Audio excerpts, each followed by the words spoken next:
بسم اللہ والصلاۃ والسلام علی رسول اللہ۔ ایک سوال ہمارے پاس ہے کہ سرکار سید امام حسین رضی اللہ تعالیٰ عنہ کا جس نے سر مبارک کاٹا ہے، سر مبارک جدا کیا، اس بدبخت ملعون کا کیا نام تھا؟ رافضی شیعہ کہتے ہیں کہ وہ حضرت سیدنا انس بن مالک رضی اللہ تعالیٰ عنہ کا بیٹا تھا۔ استغفر اللہ، ہرگز بھی ایسی کوئی بات نہیں ہے۔ جس بدبخت ملعون نے سرکار سید امام حسین رضی اللہ تعالیٰ عنہ کا سر مبارک کاٹا ہے، جدا کیا، اس کا نام سنان بن انس تھا۔ ٹھیک ہے جی، سنان بن انس بن عمرو النخعی تھا۔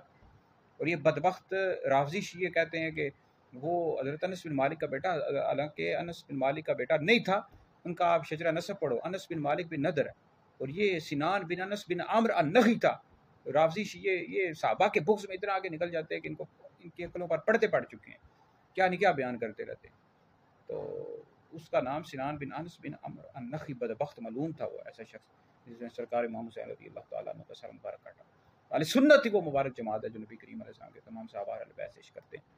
اہل سنت کا ہے بیڑا پار، اصحاب حضور نجم ہیں اور ناؤ ہیں عطرت رسول اللہ کی۔ یزید بدبخت، اس نے سرکار امام حسین رضی اللہ تعالیٰ عنہ کو شہید کروایا۔ اگر کوئی اس کو کافر کہتا ہے، کہہ سکتا ہے بھائی، لعنت کرتا ہے، لعنت بھی کر سکتا ہے۔ کئی ہمارے اکابر علماء نے اس کو کافر کہا، امام اعظم ابو حنیفہ رحمۃ اللہ علیہ نے احتیاط کے طور پر خاموشی اختیار کی۔ بہرحال اگر کوئی کافر کہتا ہے تو کہہ سکتا ہے۔